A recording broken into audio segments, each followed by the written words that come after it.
Salam karahayon ugi patunggilan wonten ing Gusti kita Yesus Kristus.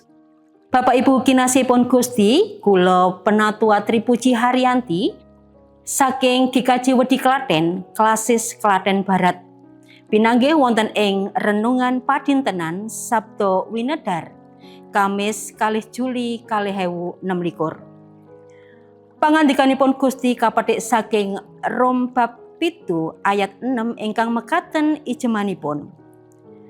Nanging saiki kita wis kauwalake saka ing angger-anggering toret.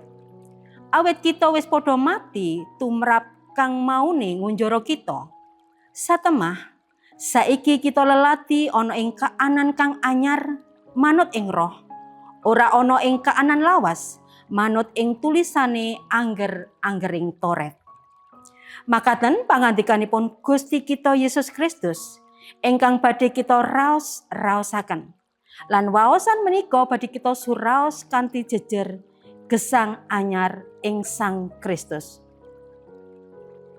Bapak Ibu kinasihipun Gusti, saderengipun Gusti rawuh ing donya, manungsa kawengku dening angger-anggering toret. Angger-angger menika mujudaken paugeraning gesang ingkang nuntun umat kangge mangertos bab dosa lan ngudi gesang suci. Nanging Rasul Paulus mucalaken angger-angger menika boten saged milujengaken. Manungsa saged wilujeng namung krana sih rahmatipun Allah lantaran pangorbanan Gusti Yesus Kristus ing kajeng salib. Ing Rom bab 7 ayat 1 ngantos 6, Paulus ngandharaken menawi tiyang pracaya sampun pejah tumrap angger-angger lan sampun dados kagunganipun Sang Kristus.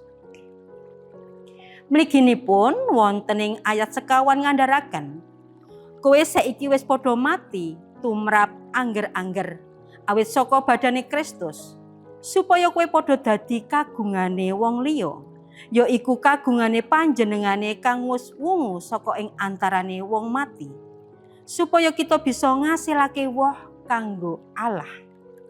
Bapak Ibu, krana pangorbananipun Sang Kristus ing kajeng salib, tiyang pitados nampi kamardikan sejati, lumebet ing gesang anyar uwal saking pamblengguning angger-anggering toret. Emanipun ing wedal sakmangke kathah tiyang Kristen ingkang gesangipun tasih kablenggu ing angger-angger punapa dene dosa lan kalepatan ingkang katindakaken ing wedal-wedal kepengker. Satemah boten saged ngraosaken kabingahan awit sampun nampi sih rahmatipun Allah arupi pangapuntening dosa lan kawilujengan. Bapak Ibu kinasihipun Gusti, sabda pangandika dinten menika paring penget ngengingi atek kita minangka tiyang ingkang sampun nampi kamardikan sejati, ngerasuk gesang anyar ing Sang Kristus. Kedahipun gesang kita tansah katuntun dening Roh Suci, boten ngego pikajeng kita piyambak.